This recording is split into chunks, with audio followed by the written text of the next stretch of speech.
हाँ जी, नमस्ते सभी को। तो कैसे हैं आप सब? तो चलिए आज फिर चलते हैं हम एक नई जगह को एक्सप्लोर करने। तो चलिए चलते हैं। तो हम जा रहे हैं कोरोनेशन ब्रिज, जो कि सेवक रोड पे ही है और तीस्ता नदी के ऊपर ये पुल बना हुआ है। तो तीस्ता नदी हमारे बिल्कुल पैरेलल आपको दिख रही होनी, चल रही है साथ साथ ही। इसके साथ ही एक रेलवे लाइन चलती है जो यहाँ से 2 किलोमीटर दूर है। तो दार्जिलिंग और कलिम्पोंग के ज़िलों को जोड़ती है। तो आप देख रहे होना कि दार्जिलिंग के रोड कैसे हैं और इतने ब्यूटीफुल साइट सीइंग्स हैं और तीस्ता नदी इतनी अच्छी लगती है देखने को। और ग्रीनरी यहाँ का ब्यूटीफुल, मतलब जो भी फ्लावर्स और मतलब यहाँ के फ्लोरा और फौना जो है बहुत ही ब्यूटीफुल है। आप 2 व्हीलर पे हैं तो बहुत मज़ा आता है और ये एक थेरेपी की तरह काम करता है। जब आपको बहुत सारे दिनों बाद आउटिंग मिले तो बहुत अच्छा एक व्यू मिलता है, एक बहुत अच्छा सोचने समझने की शक्ति भी मिलती है। तो हम कोरोनेशन ब्रिज अंग्रेज़ों के ज़माने का बना हुआ है और उसको ना देखें तो ऐसा नहीं हो सकता। तो सबसे पहले कोरोनेशन ब्रिज के बारे में ही जान लेते तो हैं कि अंग्रेज़ों को इसको बनाने की ज़रूरत क्यों पड़ी। तो सिलीगुड़ी और दार्जिलिंग के बीच माल और सैन्य आपूर्ति के परिवहन को सुविधाजनक बनाने के लिए सड़क बनाने की आवश्यकता थी।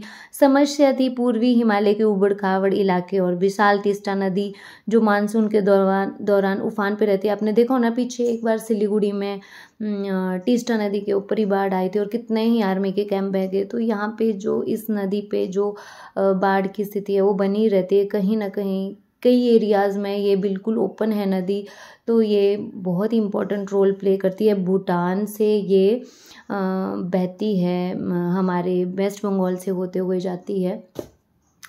तो ये एक इम्पॉर्टेंट रोल प्ले करती है 2 कंट्रीज़ के बीच में भी। तो जब इसको बना रहे थे तो इंजीनियरिंग चुनौती बहुत थी क्योंकि अंग्रेज इसे जीत नहीं सके। लेकिन अंग्रेज हैरान थे कि 3 बंगाली कलाकार AC दत्त, SK घोष और PK रॉय ने कोरोना ब्रिज का निर्माण एक बहुत ही स्मरणीय तरीके से किया था। और इस ब्रिज का देखिए कितना अच्छा व्यू आ रहा है इधर से। यहाँ से पानी आपको बिल्कुल खारा सा दिखेगा। यहाँ से नीचे मैं आपको दिखाऊं तो यहाँ पे देखिए, और इसका डिज़ाइन और स्ट्रक्चर आप देख के लगेगा पता कैसे ही बनाया है। इसको स्टील और कंक्रीट से बनाया हुआ है। इसकी हाइट 39.63 मीटर है, विड्थ इसकी 22.8 मीटर है।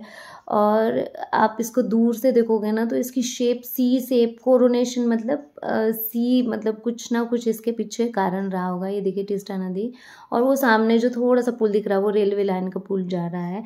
तो इसका जो उद्घाटन किया था 1937 में किंग जॉर्ज 5 और क्वीन एलिजाबेथ से, देखिए एलिजाबेथ से लिया जाता है कि राज्याभिषेक के उपलक्ष्य में रखा गया था। और 1941 में ये 60 लाख रुपए का बना हुआ था। तो इसको बाघ पुल भी बोलते हैं क्योंकि 2 बाघ की प्रतिमाएं रखी हुई हैं इसके दोनों एंट्रेंस पे।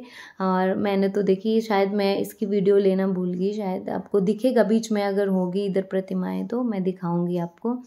तो अभी हम इधर से व्यू ही देख रहे थे दोनों तरफ से। यहाँ पे बहुत से टूरिस्ट भी थे, दूर दूर से लोग आए हुए थे। यहाँ पे सबसे बड़ी बात, खाने पीने का कुछ भी नहीं मिलेगा, घर से हो सके तो कुछ ना कुछ लेके आए। कोई दुकानें नहीं है, सिर्फ सिंपल से पीछे जो मंदिर है वहाँ पे आपको प्रसाद वगैरह कुछ मिल जाएगा। बाकी यहाँ पे बंदर भी होते हैं। तो यहाँ पे एक खीरे वाले भैया बैठे थे, हमने भी खीरे खाए और इन देखिए हम दे भी रहे हैं इनको। तो इसको एलिजाबेथ रानी जब इधर आई थी उनका राज्याभिषेक किया गया था तो उन्होंने इसका उद्घाटन किया था। तो बाघ जो लगे हुए हैं वहाँ पे, इधर जो हम खड़े हैं इधर ही बाघ की 2 प्रतिमाएं हैं। तो यहाँ पे देखिए बंदर भी हैं। तो यहाँ पे उसको शक्ति का प्रतीक बताया गया है।